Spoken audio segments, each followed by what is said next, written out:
ओम शांति। आज का प्रातः क्लास है 26/5/64। रिकॉर्ड चला है रात की राही थक मत जाना। मीठे मीठे पुरुषार्थी बच्चे इस गीत का अर्थ तो स्वयं ही जानते होंगे। नंबरवार पुरुषार्थ अनुसार जो यात्रा पर उपस्थित हैं वो ही यथार्थ अक्षर समझ सकते हैं।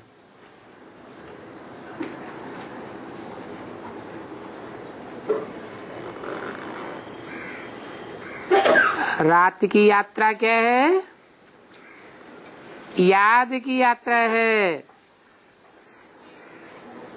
और जिस्मानी यात्राएं होती हैं दिन की।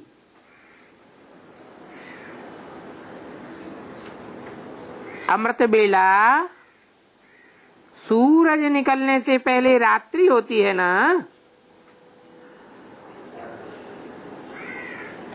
तो तुम रात के राही हो। अमरनाथ बद्रीनाथ जाते हैं तो दिन को सफर करके रात को सो जाते हैं। और तुम बच्चों की मुसाफरी है रात की। दिन में तो तुमको शरीर निर्वाहार्थ काम करना पड़ता है। नौकरी पर जाते हो, धंधा संभालते हो, माताएं घर संभालती हैं। तो तुम्हारी सबसे जास्ती उन्नति होती है रात को।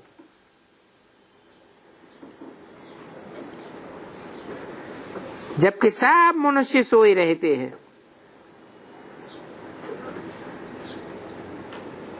जो भक्ति मार्ग की गीता है उसमें भी बोला है, या निशा सर्वभूतानां तस्यां जागृति संयमी।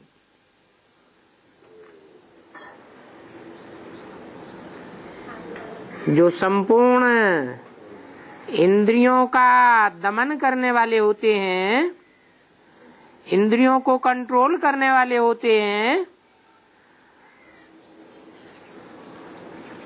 वो रात्रि में जागरण करते हैं।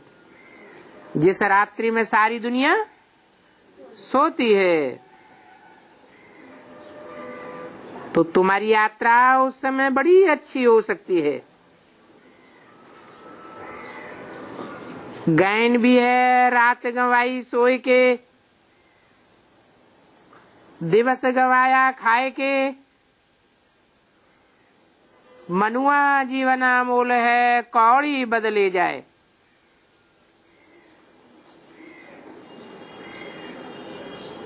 अगर रात्रि में याद का पुरुषार्थ नहीं किया तो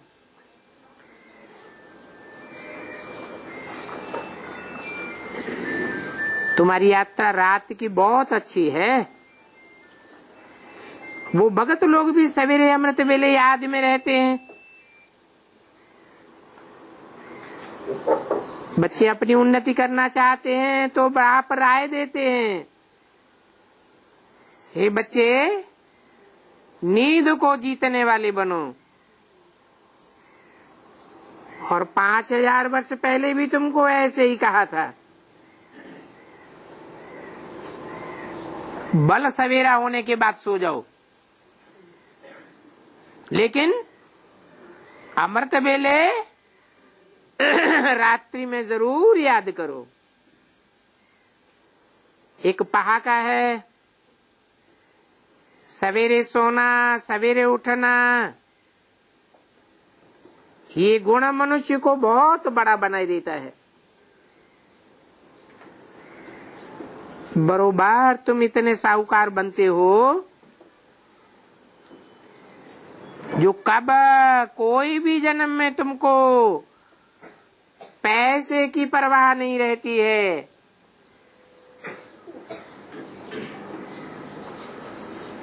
अकूत संपत्ति रहती है।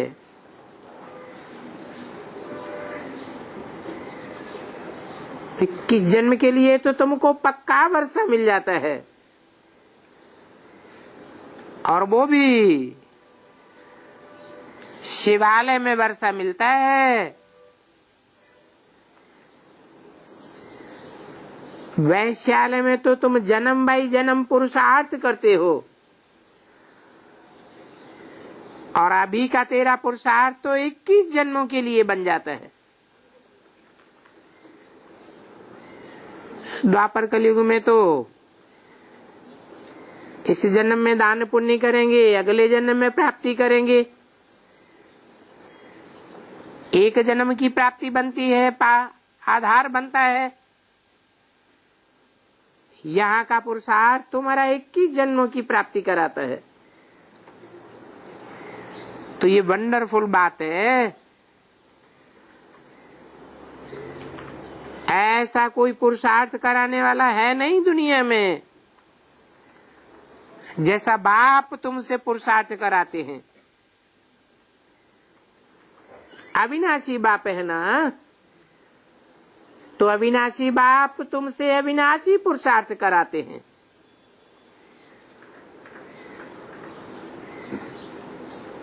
द्वापर कलयुग के जन्मों में जो पुरुषार्थ करते हो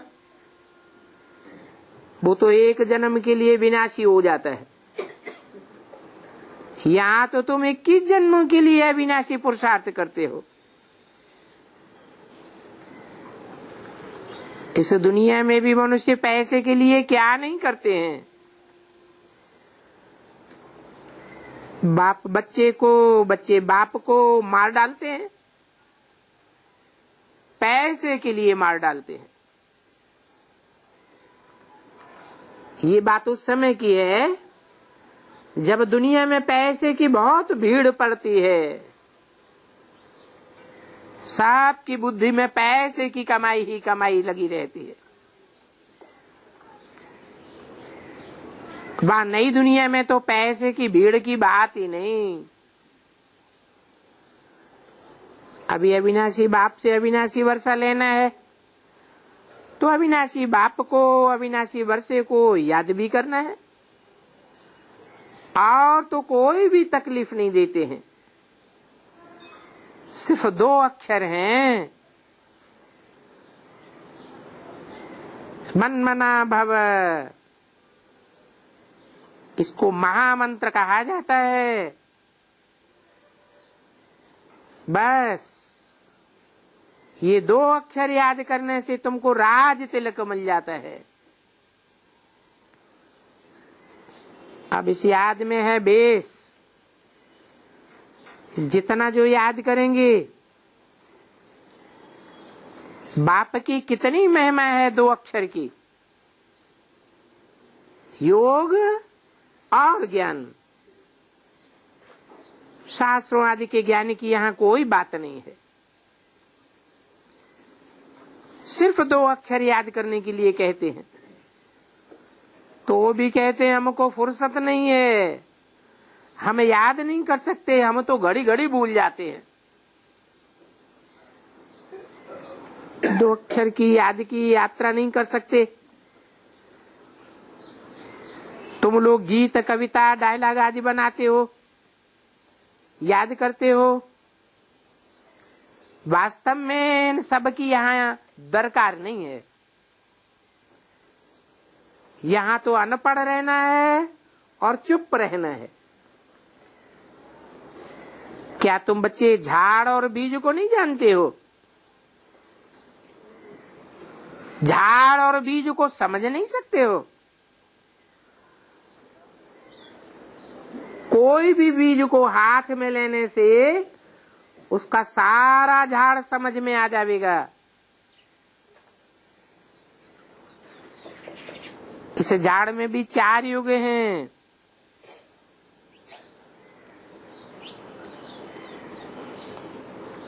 ये सब बुद्धि में लाने में देरी नहीं लगती है।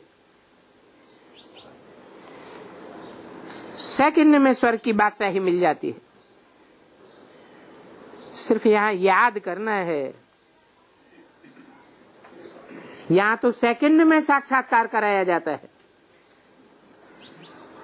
उसी समय जैसे स्वर्ग व कृष्णपुरी में चले जाते हो, क्योंकि सिर्फ दो बातें याद करनी है।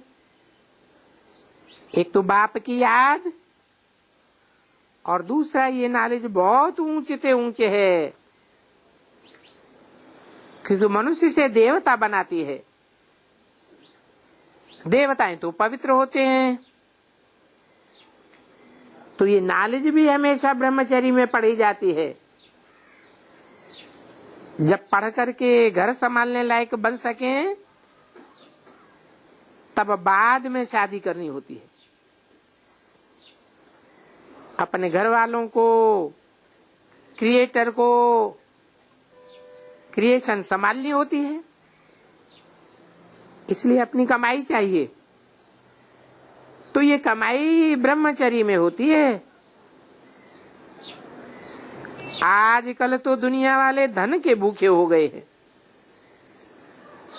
थोड़ी पैदाइश हुई फिर दूसरा कोर्स करते हैं। अभी बाप कहते हैं, बच्चों तुम्हारा ये कोर्स तो बहुत सहज है, तुम श्रीमत पर रात को प्रैक्टिस करो। 2-3 बजे को अमृत बेला कहा जाता है। सवेरे उठकर सुदर्शन चक्र फिराना, ये तुम्हारी बुद्धि का काम है।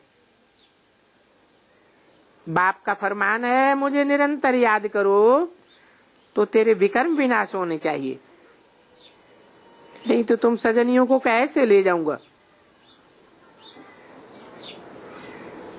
तुम सारी सजनियां पतित बन गई हो। सभी के ज्ञान योग के पंख टूटे हुए हैं। अभी सिर्फ याद करो तो पवित्र बन जाएंगे। सवेरे उठने का प्रयत्न करो, रात को जागो। रात को ये बुद्धि की यात्रा करना बहुत सहज है, और तुमको मदद भी बहुत मिलेगी। दिन में तो भले याद न भी ठहरे, रात को पुरुषार्थ करना सहज है। अच्छा, ज्यादा नहीं, 5 मिनट से ही शुरुआत करो।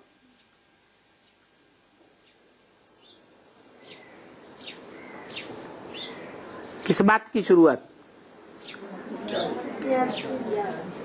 अपनी आत्मा को याद करने की। आत्मा ज्योति बिंदु याद आवेगी तो परमपिता परमात्मा भी सहज सहज याद आवेगा। ये स्वधर्म में टिकने की बात है। स्व माने आत्मा, धर्म माने धारणा। आत्मिक स्थिति की धारणा में तुम 5 मिनट से भी शुरुआत करेंगे तो भी तुमको बहुत फायदा होगा।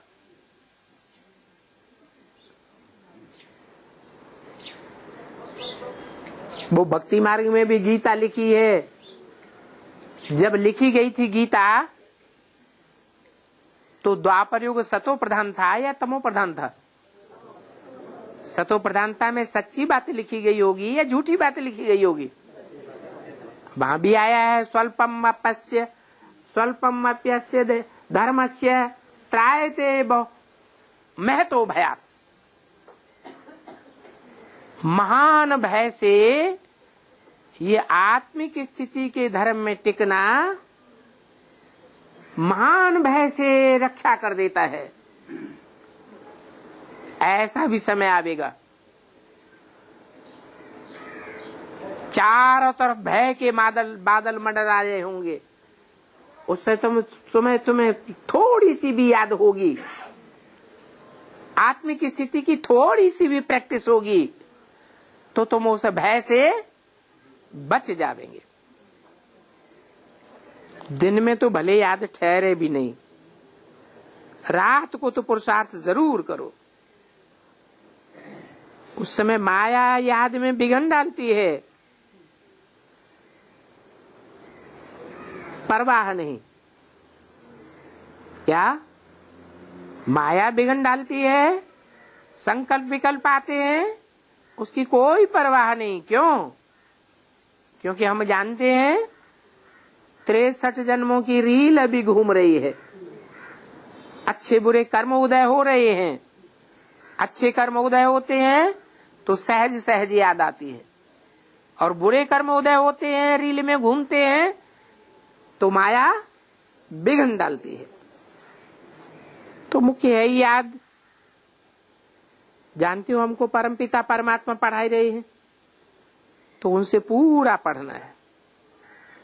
वो हमारा बाप भी है, तो बाप का बनना है। तुम जानते हो बरोबर हम आत्माएं आकर शिव बाबा से पढ़ते, पढ़ने के लिए आकर के शिव बाबा से मिले हैं। गायन भी है आत्मा परमात्मा अलग रहे बहुकाल, सुंदर मेला कर दिया जब सदगुरु मिला दलाल। 26/5/64 की वाणी का दूसरा पेज। जीवात्माएं आकर के बाप से मिलती हैं तो जरूर परमात्मा को भी जीवात्मा बनना पड़े।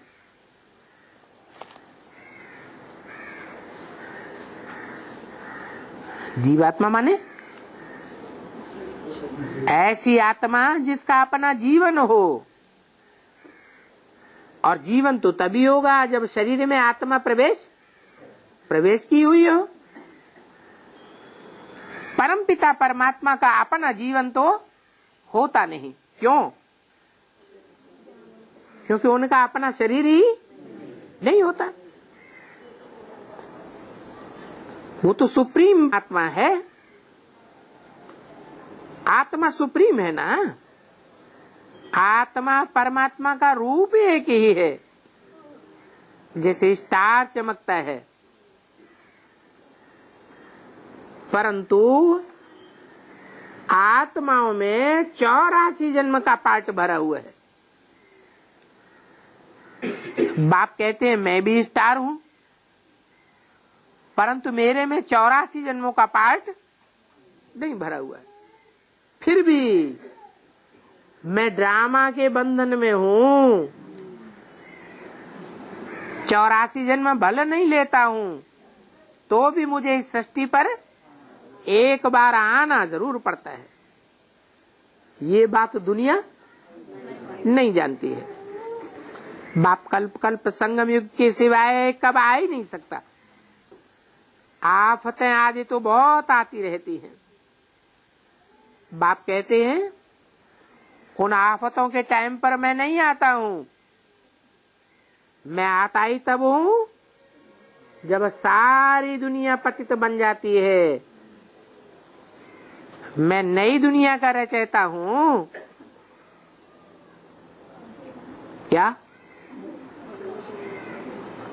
जो गीता में लिख दिया है, मैं द्वापर के अंत में आता हूं। तो फिर क्या कौन सी दुनिया आती है? द्वापर के बाद पुरानी कलयुगी दुनिया आ जाती है। तो मैं पुरानी दुनिया बनाने आता हूं क्या? नहीं, मैं तो पतित से पतित दुनिया में आता हूं और उसको पावन दुनिया बनाकर जाता हूं। पतित पहले आत्मा बनती है। आत्मा जानती है हम पहले पावन थी, अब हम पतित बने। ये शिक्षा तुमको मिलती है।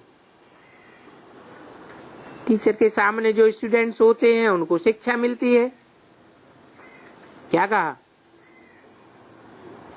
जो सामने नहीं होते हैं उनको शिक्षा नहीं मिलती है। और तुम सन्मुख बैठे हो, तुमको पहले पहले शिक्षा मिलती है।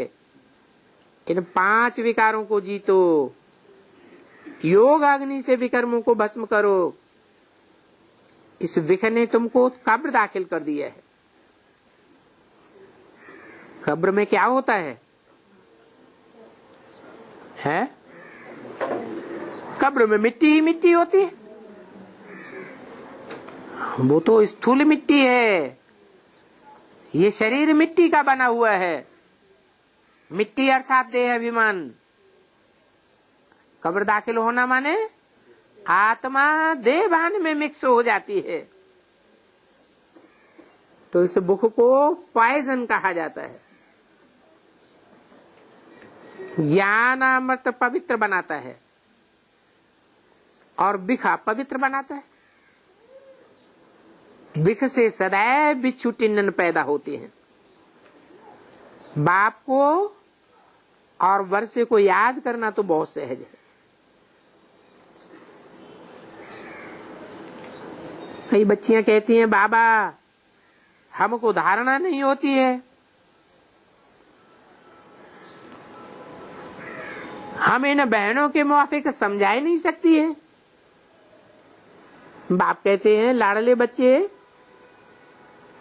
ये तो हर एक के पूर्व जन्मों के कर्मों का हिसाब किताब है। कोई समझा सकता है, कोई नहीं समझा सकता है। कोई तो 25 वर्ष से यज्ञ में रह रहे हैं, फिर भी उनको धारणा नहीं होती है। तुम आत्माओं का बाप तो परमात्मा है, वो स्वर्ग का रचयिता है। बाप तुमको स्वर्ग का वर्षा देने के लिए ही आए हैं, तो तुम बाप को तो याद करो। बल तुम ज्ञान नहीं सुना सकती हो, याद तो कर सकती हो। ऐसे तो कोई बूढ़ी माता ने नहीं कहा होगा क्या हम ज्ञान भी नहीं सुना सकते और बाप को याद भी नहीं कर सकते। बच्चों को भी होशियार करना चाहिए। तो बच्चों को पहले रहम करना चाहिए अपने बच्चों पर।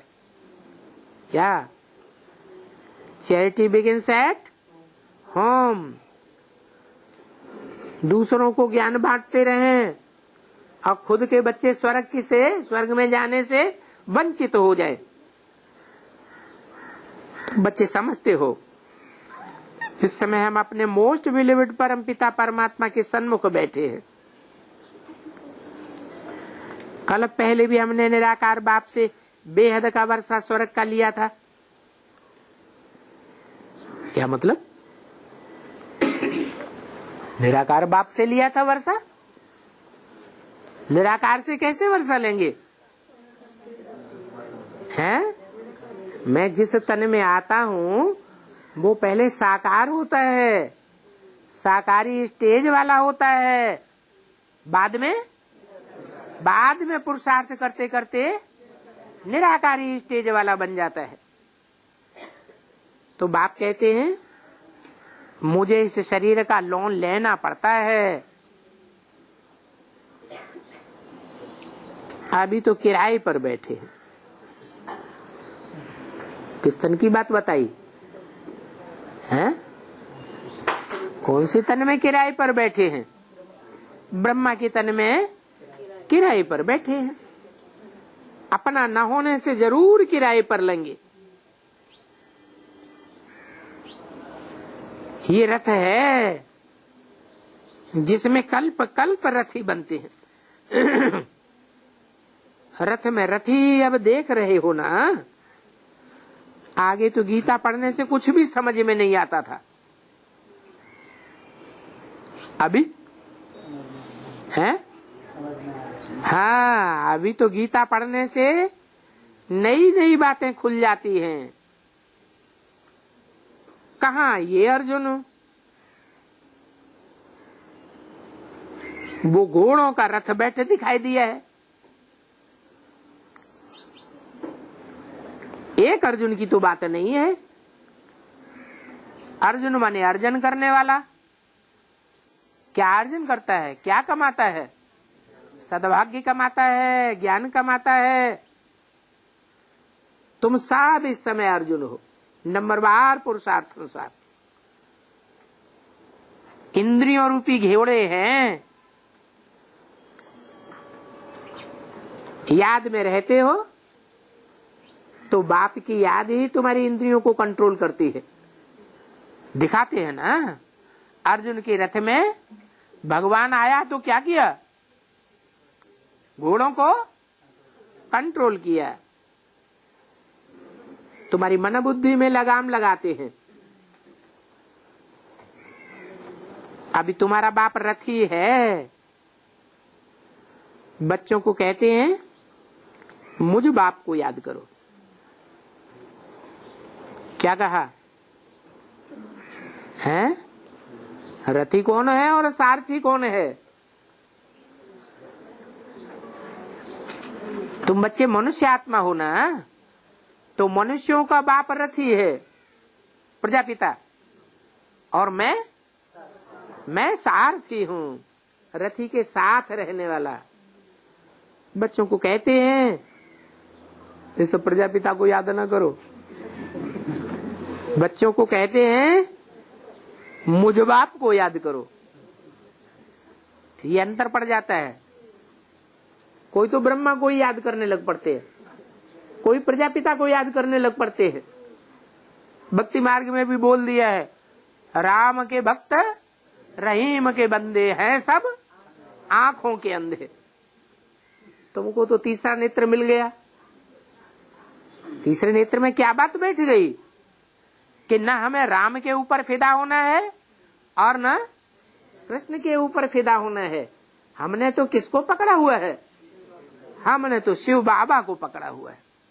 शिव की आत्मा अलग, राम की आत्मा अलग और कृष्ण की आत्मा अलग। हम जानते हैं हमारा कल्याण करने वाला कौन है? शिव बाबा हमारा कल्याणकारी है। तो मुझ बाप को याद करो। याद का फिर चार्ट रखो कि मुझ बाप को कितना याद किया, और 63 जन्म जिसमें बुद्धि लटकती रही रामकृष्ण में, उस रामकृष्ण को कितना याद किया। ऐसा साजन जो तुमको 21 जन्म सुख देते हैं, उनको तुम क्यों नहीं याद करेंगे? उस बिख पिलाने वाले से तो झट दिल लग जाती है। ये तो गुप्त है, ये इन आंखों से देखने में नहीं आता है। अब बाप कहते हैं अपन को आत्मा निश्चय कर फिर बाप की श्रीमत पर चलना है। फिर माया बड़ा हैरान करती है। वो माया भी कोई कम उस्ताद नहीं है, अच्छे अच्छे पुरुषार्थियों को जीत लेती है। बाबा स्वर्ग का मालिक बनावे और माया चांडाल के जन्म में ले जाती है, क्योंकि श्रीमत को छोड़ देते हैं। यहाँ बच्चे जानते हैं हमको भगवान पढ़ाते हैं। तुम गार्डली स्टूडेंट हो, भल दूसरा भी कोर्स उठाते हो, फिर भी टीचर को याद करेंगे। बाप कहते हैं भल गृहस्थ व्यवहार में रहो, साथ में दूसरा कोर्स भी उठाओ। सदा सुखी बनने के लिए तुमको अथाह धन देता हूँ, जो तुम 21 जन्म का भीड़ नहीं देखेंगे। तुम्हारे जैसा अकलमंद सृष्टि भर में कोई नहीं होता है। क्या प्रेसिडेंट आदि की कितनी महिमा लोग करते हैं, परंतु तुम तो मोस्ट वंडरफुल इनकॉग्निटिव बड़ी अथॉरिटी हो। तुम्हारे जैसा नॉलेजफुल इस दुनिया में कोई नहीं है। साधु संत आदि तुम्हारे आगे कुछ भी नहीं है, बिल्कुल पत्थर बुद्धि। इन्होंने तो और ही पत्थर बुद्धि बनाया है। अभी तुम बच्चे जानते हो भारत को स्वर्ग बनाए, हम 21 जन्म के लिए स्वर्ग के मालिक बनते हैं। जगदम्बा को देखो कितनी बड़ी प्राप्ति है। वो भी यही महामंत्र देती है, कहेंगे शिव बाबा को याद करो। अभी बाप तो तुमको सन्मुख कहते हैं, लाडले बच्चे मुझे याद करो। ये यात्रा भूलो मत। अभी टाइम वेस्ट नहीं करो, बहुत भारी कमाई है। तुम्हारा बुद्धियोग वहां चला जाना चाहिए। कहाँ? नई दुनिया में चला जाना चाहिए, या तो बाप के घर में चला जाना चाहिए। शिव बाबा के अभी सन्मुख बैठे, बाप के घर आए हैं। अभी तो तुम हरिद्वार में बैठे हो। हरि परमात्मा खुद बैठे हैं वहां हरिद्वार में, तो पानी ही पानी। ये तो सच्चा सच्चा हरिद्वार है। यहाँ पानी है क्या? यहाँ ज्ञान का जल है। हर हर है। जब हरिद्वार में जाते हैं तो क्या कहते हैं? गंगा में डुबकी लगाते समय हर हर गंगे। तो हर हर यानी दुख हरने वाला। या तुम प्रैक्टिकल में बैठे हो, सो दुख हरता सुख करता तुम्हारे सामने बैठे हैं। वो लोग फिर गंगा के किनारे जाकर बैठते हैं, समझते हैं गंगा का तट हो और गंगा जल मुख में हो। 26/5/64 की वाणी का 3रा पेज। जब कोई मरते हैं तो गंगा जल पिलाते हैं। क्या कहा है? कहाँ की यादगार है? हैं? संगम की कैसे यादगार है? यहाँ गंगा जल कहाँ है? यहाँ तो गंगाधर है? ज्ञान का जल है। अरे गंगा जल मुख में हो, गंगाधर की बात नहीं है। गंगाधर पुरुष है या स्त्री चोला है? वो तो पुरुष चोला है। पुरुष तो सब दुर्योधन दुशासन। लेकिन जब तुम मरते हो बेहद में मरना माने देहबान छोड़ते हो, इस दुनिया से, दुनिया के पदार्थों से, दुनिया के देह के संबंधियों से तुम्हारा लगाव टूटता है, देहभान से मरते हो, तो उस समय अंत समय होता है। उस अंत समय में गंगा भी प्रत्यक्ष हो जाती है। जिस गंगा को सर के ऊपर उठाए कर रखा हुआ है, तो अब गंगा पतित पावनी तो नहीं है। अब माने कब? 64 में। 64 में भी अभी गंगा नहीं है और अभी भी गंगा नहीं है। पतित पावन तो एक बाप ही है। शिव बाबा की याद देनी है, हर एक को याद उस शिव बाबा को करना है, तो अंतमते सुगते हो जाएगी। ऐसे नहीं पिछाड़ी में कोई बैठ कहेंगे शिव बाबा को याद करो। क्या जब अंत समय आवेगा तो तुमसे कोई कहने वाला बैठा होगा कि शिव बाबा को याद करो? ये तो अभी की बात है कि अभी से प्रैक्टिस डालो तो अंतमते सुगति हो जाएगी। अंत में आप ही शिव बाबा की याद में शरीर छोड़ना है। कोई की कहने करने की बात ही नहीं। अभी हमको शिव बाबा के पास जाना है, मुक्ति धाम। सतयुग को जीवन मुक्ति धाम कहा जाता है। क्या अंतर है दोनों में? मुक्ति धाम में और जीवन मुक्ति धाम में क्या अंतर है? मुक्ति धाम में जीवन नहीं होता है, वहां शरीर होता ही नहीं जो जीवन हो। और सतयुग में तो जीवन होता है। धाम कहने से रहने के स्थान याद आता है। कहते भी है निर्वाण धाम, जहाँ वाणी का कोई गम नहीं है। काहे का गम नहीं है? वहाँ वाणी होती नहीं है। क्या होता है? शरीर ही नहीं तो वाणी कहाँ से होगी? निराकार आत्मा ब्रह्म तत्व में रहती है। अभी तुम आकर हरि के घर में बैठे हो, दुख हरने वाला एक ही है। अभी तुम बच्चों को शिव बाबा, उनका स्वीट होम याद आवेगा। बाबा आए हैं अपने घर ले जाने के लिए। अब शिव बाबा के स्वीट होम को याद करना है। यहाँ तो कोई स्वीटनेस नहीं है। बच्चे भी बिच्छू टिंडन, क्या बच्चे देखने में तो इतने प्यारे लगते हैं, लेकिन जब बड़े होते हैं तो कितना दुख देते हैं। पेट चीर करके बच्चे निकालते हैं। ये सब फैशन कहाँ से निकला है? पेट चीर करके बच्चे निकालने का फैशन विलायत से, विदेशों से निकला है। ये क्यों फैशन निकला है? जो पेट चीर करके बच्चे निकाले जाते हैं, कौन से पेट की बात है? ये बुद्ध रूपी पेट की बात है। लगाव बुद्ध रूपी पेट में लगता है या नीचे वाले पेट में लगता है? लगाव कहाँ लगता है? बुद्ध रूपी पेट की बात है। तो ये सेंसिबल बच्चे इन बातों को समझ जावेंगे। है तो नरक का द्वार ना, तो नरक के द्वार से न निकाल, पेट से निकालते हैं। क्या कहा? नरक के द्वार से नहीं निकाला। नरक के द्वार और पेट में क्या अंतर हुआ? बुद्ध रूपी पेट को फाड़ा जाता है। बेहद की बात तो ये है, मैं आता ही घोर अंधियारी रात में। अभी बाप बच्चों को कहते हैं बेहद की राजधानी लेनी है तो रात को याद करो।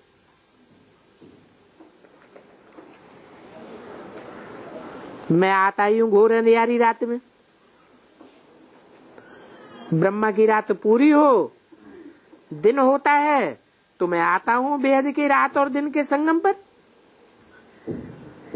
तो तुम भी रात को नींद को जीतो, नींद को जीतो और याद करने का अभ्यास करो। 2-3 बजे के समय को ब्रह्म मुहूर्त कहा जाता है।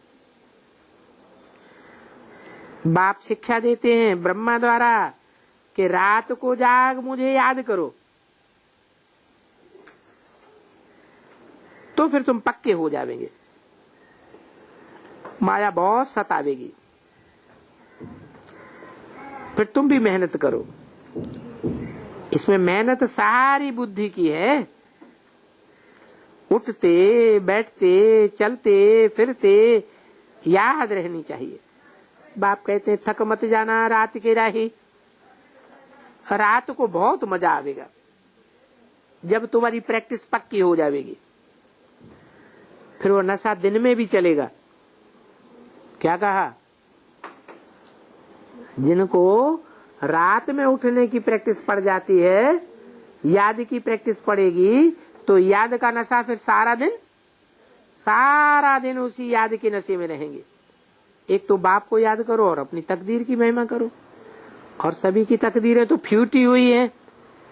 तुम्हारी तकदीर तो अब जग रही है, औरों की तो सो रही है। जितना उस तरफ धन कमाने की रहती है, उनकी तकदीर कैसी समझो? उनकी तकदीर सोई हुई है। सच्चे सच्चे तकदीरवान तुम हो। पेट कोई जास्ती थोड़े ही खाता है, हैं? दुनिया जितना पैसा कमाती है उतना पैसा पेट खा जाता है क्या? 8 आना भी मुश्किल। लोग क्या खाते हैं? भी लोग क्या खाते हैं? भी लोग मिर्ची और रोटला खावेंगे। मिर्ची और मकई की रोटी, चने का आटा मिला देते हैं तो रोटला खाए लेते हैं। यहाँ तो तुमको सब कुछ मिलता है। क्या अकेले सूखे रोटले की बात नहीं है। तुमको चलना ही है साधारण, न बहुत साहूकारी न बहुत गरीबी। अभी बाप कहते हैं लाडले बच्चे मुझे याद करो, तो मैं तुमको नैनों पर बिठाए कर ले जाऊंगा। हे मेरे नूरे रत्नों बच्चों, नूरे चश्म बच्चों, हमेशा तुमको प्यार किया जाता है ना। श्रीमत पर चलने से सदा तुम सलामत रहेंगे। सदा सलामत का अर्थ बहुत भारी है। कब तुमको चोट नहीं लगेगी, कोई तकलीफ नहीं होगी, इतना तुमको सदा सलामत बनाते हैं। भले दुनिया में विनाश बर्पा होता रहे, भूकंप आते रहे, क्या जलमयी होती रहे, लेकिन तुमको कोई तकलीफ नहीं होगी। तुम्हारी निरोगी काया रहेगी। न काल की ताकत है जो अकाले तुमको खा सके। अगर अच्छी रीति याद करेंगे तो बहुत मदद मिलेगी। जिन्होंने कल पहले पुरुषार्थ करके अपनी प्रारब्ध बनाई है वो साक्षी होकर देखते रहते हैं। ये अपन को इंश्योर करते हैं। बाबा भक्ति मार्ग में इंश्योरेंस मैग्नेट है। ईश्वर अर्थ अलग निकालते हैं ना। गरीबों को गुप्त दान देते हैं। कोई को शादी करानी होती है तो गुप्त देकर आते हैं। तो गुप्त दान का फल भी ऐसा ही गुप्त मिलता है। शो करने से उसकी ताकत आधा कम हो जाती है। क्या कहा? कुछ भी दान करना है तो कैसे करना है? गुप्त दान महान कल्याण। अगर दूसरों को दिखा के किया तो उसकी ताकत ही कम हो जाएगी।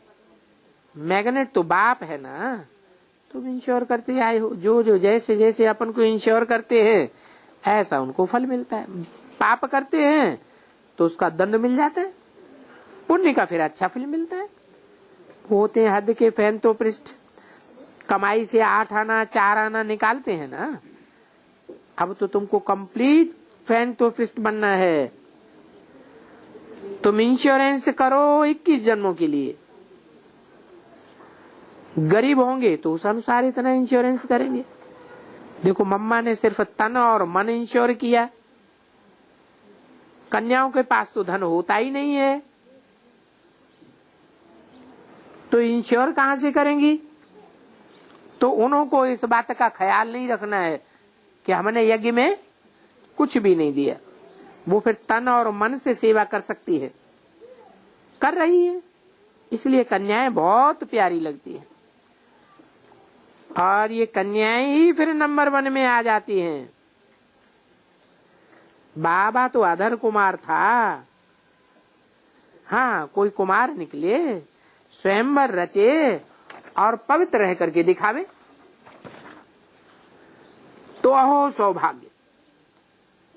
और सरेंडर भी पूरा हो जावे, वो बहुत अच्छा पद पा सकते हैं।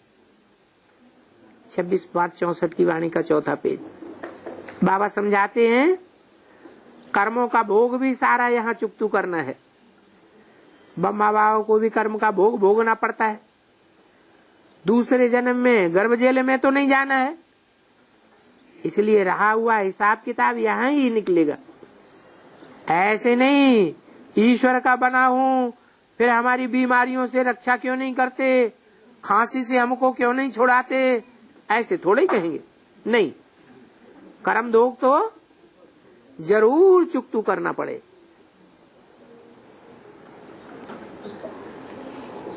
यहाँ का भी कुछ न कुछ हिसाब किताब होता है तो वो भी चुकतू करना होता है। जन्मते नाम तो कोई हो नहीं जाता है, पीछे तो जन्म मिलेगा गर्भ महल में। तो यहाँ रहा हुआ चुकतू करने में खुश होना चाहिए। ऐसा न हो कोई उल्टा सुल्टा जन्म मिल जावे। जो सर्विसेबल है एडवांस में जाना है तो बहुत अच्छे घर में जाकर जन्म लेते हैं। क्या कहा? एडवांस में आने वालों को जन्म कैसा मिला है? बहुत अच्छा जन्म मिला है। इसका मतलब पूर्व जन्म में ब्राह्मण बन करके अच्छे कर्म किए या खराब कर्म किए? अच्छे कर्म किए हैं, इसलिए एडवांस में आए हैं। तो बहुत सहज बात है। सिर्फ साजन पतियों के पति को याद करो तो विकर्म विनाश हो जावे। अपन को आत्मा भूल जाते हो तो बाप की याद नहीं ठहरती है। बाप कहते मुझे याद करो तो सदा सुखधाम में भेज दूंगा। ये तो सदा दुखधाम है। तुम ऑलराउंडर हो। कैसे ऑलराउंडर कैसे हो? है? अब मुक्तिधाम में भी चक्कर काटते हैं, सुखधाम में भी चक्कर काटते हैं और दुखधाम में भी चक्कर काटते हैं। पूरा सुखधाम का मजा लेते हैं और दुखधाम में भी आती में आ जाते हैं। तो तुम ऑलराउंडर हो। जानते हो हमारे 84 जन्म पूरे हुए। सबको परमधाम वापस जाना है, फिर नए सिरे आकर के पार्ट बजाना है, अभी घर जाना है। ऐसे अपने साथ बातें करते रहो। उपाय तो बहुत सहज बतलाते हैं, अपन को ट्रस्टी समझ लो तो ममत तो नहीं रहेगा। अंदर में समझो बाबा ये सब आपका है, हम आपकी श्रीमत पर चलेंगे। बाबा कहते मैं तो पक्का ट्रस्टी हूँ, इस समय सबका ट्रस्टी हूँ, तुमको श्रीमत देते रहते हैं, ऐसे ऐसे करो। बच्चे जानते हैं शिव बाबा सन्मुख बात कर रहे हैं, तुमको श्रीमत देते रहते हैं, ऐसे ऐसे करो। बस बाप को याद करने की प्रैक्टिस करनी है, इससे ही बेड़ा पार हो जावे। आधा कल्प भक्ति की है, इसलिए आधा कल्प की मेहनत मैं सेकंड में पूरी करता हूं। अब मेरी मत पर चल, मुझे और वर्षे को याद करो, मुझे याद करो परम धाम में। चार्ट रखो तो तुमको बहुत फायदा होगा। याद करो परम धाम में हैं? कहीं तो बोला है जो मुझे परम धाम में याद करते हैं वो है शूद्र संप्रदाय, और अभी बोल दिया मुझे परम धाम में याद करो। ये क्या बात हो गई? हाँ, जिस तन में आता हूँ वो भी तो धाम है आत्मा का, तो मुझे उसमें याद करो, अर्थात साकार में निराकार को याद करो। चार्ट रखो तो तुमको बहुत फायदा होगा, खुशी भी होगी। तुमने जिस्मानी यात्रा आधा कल्प की है, वो तो तुम्हारी सफल नहीं हुई। अभी तो तुम्हारी सच्ची यात्रा घर जाने की है, जिसके लिए आधा कल्प जिस्मानी यात्रा की वो सफल नहीं हुई। अब ये सच्ची यात्रा सच्चा बाबा सिखलाते हैं। तुम ब्रह्मा के बच्चे, शिव बाबा के पोत्रे, दादों का वर्षा सबके लिए है। ये है ही दादी का वर्षा, सारे मनुष्य मात्र को ये वर्षा मिलना है। तुम बच्चे जानती हो शरीर रूपी कपड़े बहुत सड़ गए हैं। अभी बाप कहते हैं इस शरीर और पुरानी दुनिया का बहान छोड़ दो, अब मेरे पास आना है। फिर वहां से स्वीट राजधानी में आवेंगे। यहाँ तो ये स्वीट राज्य है ही नहीं, ये है रुण्य के पानी मिसल राज्य। तुम द्रौपदियां हो, शास्त्रों में भी एक कहानी बनाई हुई है द्रौपदी और दुर्योधन की।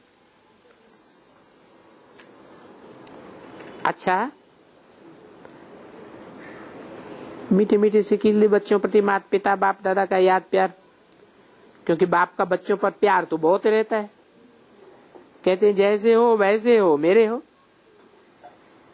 फिर कोई कोई ऐसे भी निकल पड़ते हैं, आश्चर्यवत सुनंती कथंती फारकती देवंती। फिर भी कहते हैं जैसे हो मेरे हो, परंतु श्रीमत पर चलना, आज्ञाकारी बनना। शिव बाबा ब्रह्मा द्वारा फरमान करते हैं, अपने से रात को बातें करते रहो, बात भी करो याद भी करो, तो तुम्हारा बेड़ा पार हो जाएगा। ओम शांति।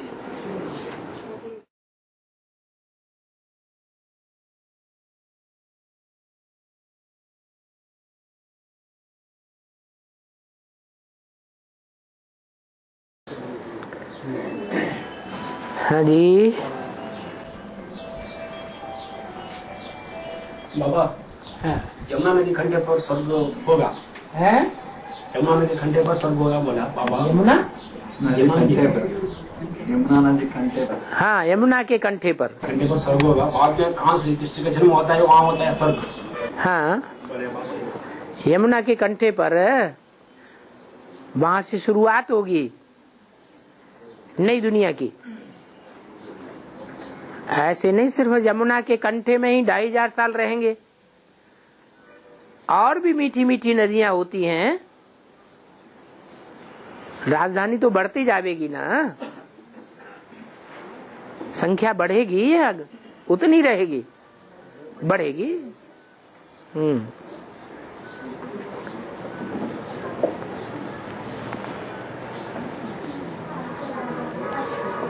अवगाहन माना क्या है? अवगाहन कहते हैं गहराई में जाकर के नए नए रतन निकालना, उसको कहते हैं अवगाहन।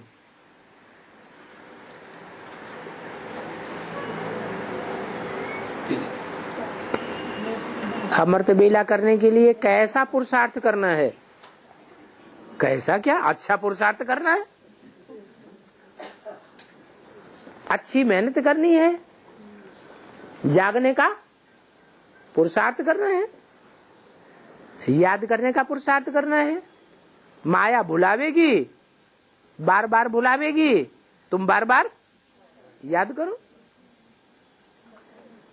लेकिन हमको बहुत नींद आती है,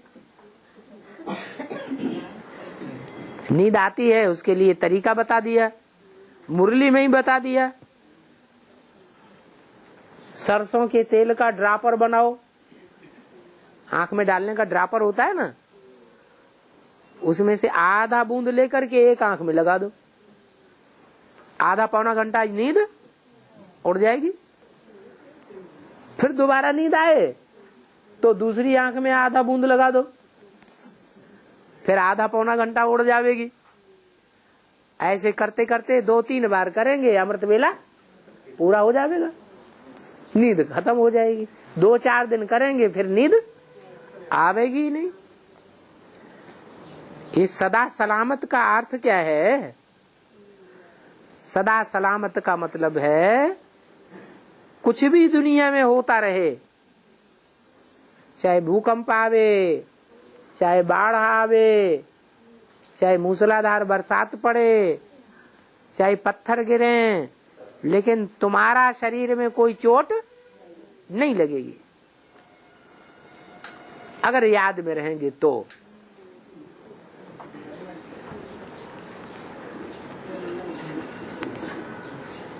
इंश्योरेंस मैग्नेट क्या है?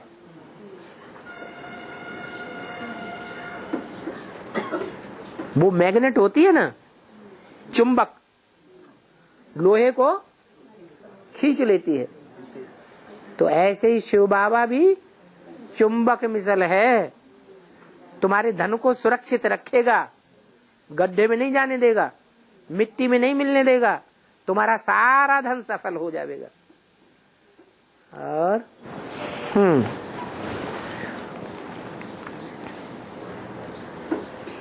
बाबा, हाँ, ब्रह्मा विष्णु शंकर का चित्र जो वो जयंती बनाता है, बाद में ब्रह्मा विष्णु शंकर का जयंती बनाता है। ब्रह्मा विष्णु शंकर तीनों की जयंती कहाँ मनाते?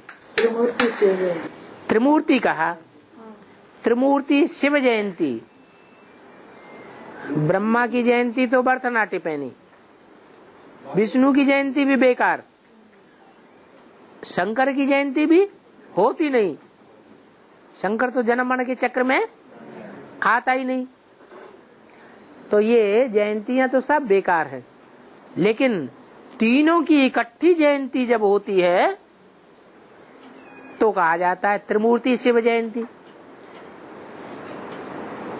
सन 36 में तीनों की इकट्ठी जयंती हुई। क्या है जयंती? माने जय जयकार। जब बच्चा जन्म लेता है तो बाजे बजाए जाते हैं ना, जय जयकार होती है ना, वो तो भक्ति मार्ग की अल्पकाल की जय जयकार है। यहाँ तो जय जयकार का मतलब है कि तीनों मूर्तियां संसार में प्रत्यक्ष हो जाएं और लोग जान जावें कि ये 3 शरीर रूपी कपड़े हैं जिन्होंने विश्व विजय दिलवाई है। इन कपड़ों के द्वारा शिव बाबा ने विश्व विजय दिलवाई है। नहीं तो दुनिया में बड़े बड़े महत्वाकांक्षी हुए जिन्होंने सारी दुनिया के ऊपर कंट्रोल करना चाहा, लेकिन कभी भी कंट्रोल नहीं कर सके। ये तो शिव बाबा है जो 3 मूर्तियों के द्वारा ये कार्य संपन्न कराता है। और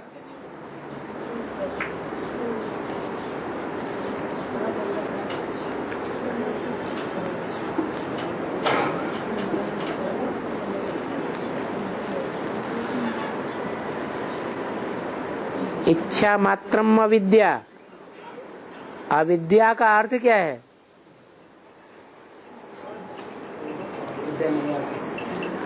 विद्या माने ज्ञान, अविद्या माने अज्ञान। कोई भी चीज की दुनिया में इच्छा की तो ज्ञानी है या अज्ञानी है? अज्ञानी हुए। इच्छा मात्रम अविद्या, कोई भी इस दुनिया की इच्छा नहीं करनी।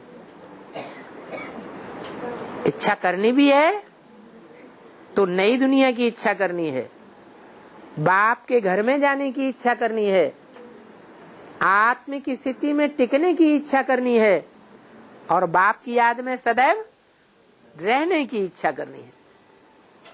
जो भी इन आंखों से दिखाई देता है उनमें कोई चीज की इच्छा नहीं करनी।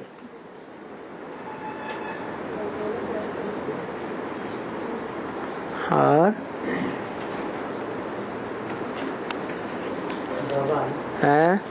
जन्म मरण में आना माना निश्चय अनिश्चय में आना है। फिर प्रजापिता भी जन्म मरण में आता ना। हाँ, प्रजापिता भी जन्म मरण में आता है। पिछले जन्म में मरा था ना।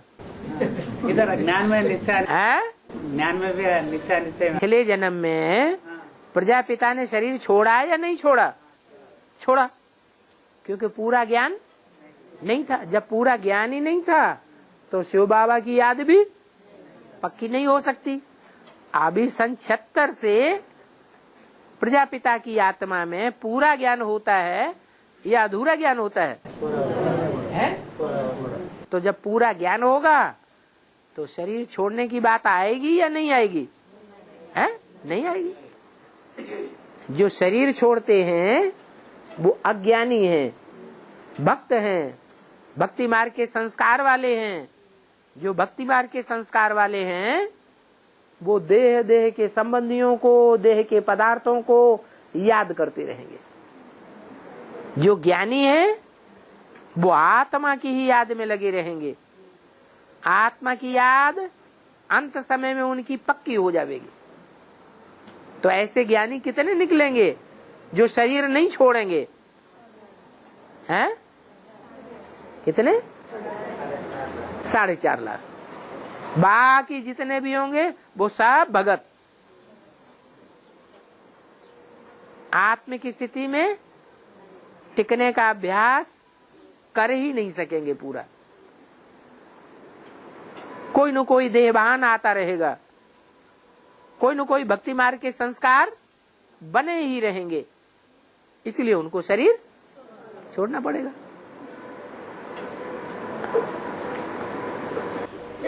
जिह्वेश्वर मन आपको क्या है? जिह्वेश्वर, जिह्वा, जिह्वेश्वर, दीपेश्वर, जिह्वेश्वर, विश्वेश्वर, विश्व का ईश्वर, विश्वेश्वर, जिह्वा,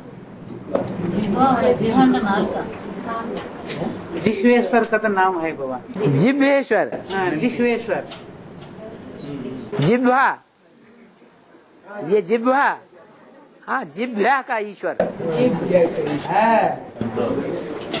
जिह्वा। जीव से वाणी निकलती है। क्या? जीव से जो वाणी निकलती है वो वाणी का भी ईश्वर। सबसे अच्छी वाणी चलाने वाला कौन है? हैं? सबसे अच्छी वाणी कौन चलाता है? जिस वाणी से सारी दुनिया का कल्याण हो जाता है? शिव बाबा। तो इसे जिह्वेश्वर कह दिया। और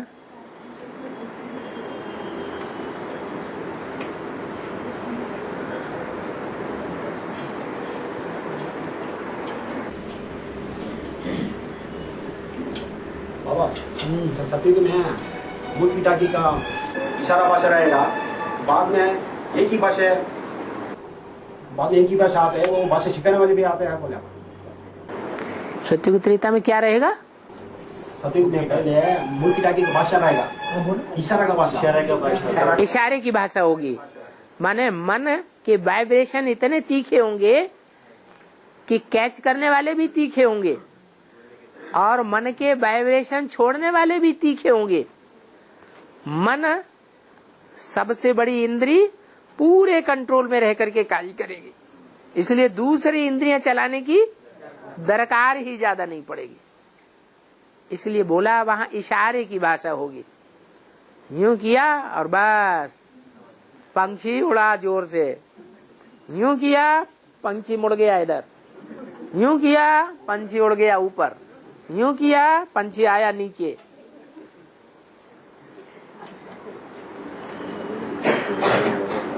बड़े बड़े पक्षियों के विमान होंगे, हर एक परिवार के पास अपने विमान होंगे, और दिखाते भी हैं भक्ति मार्ग में। किसको दिखाया है? हैं? कौन सा पक्षी दिखाया? गरुड़। लेकिन विष्णु जैसी स्टेज बनानी पड़े। और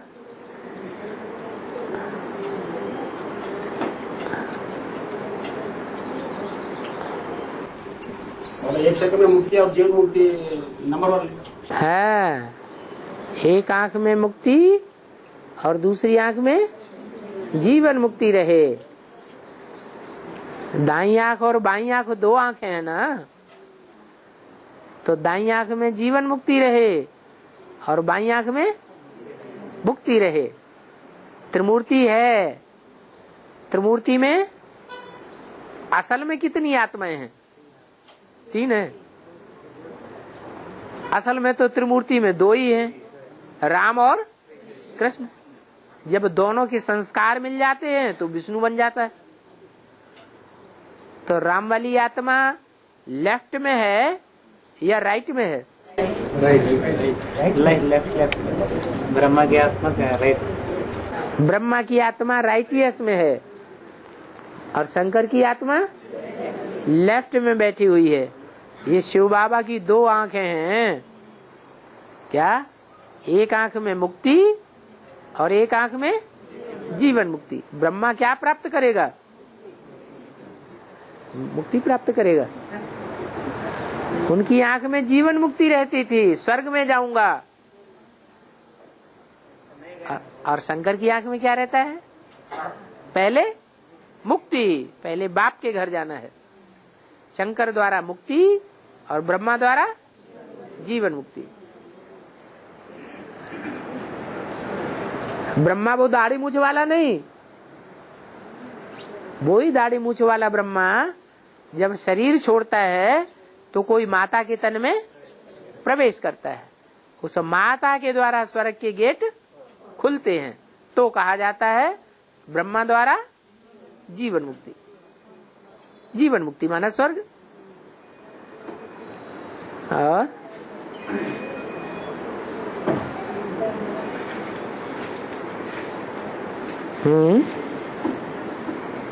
बस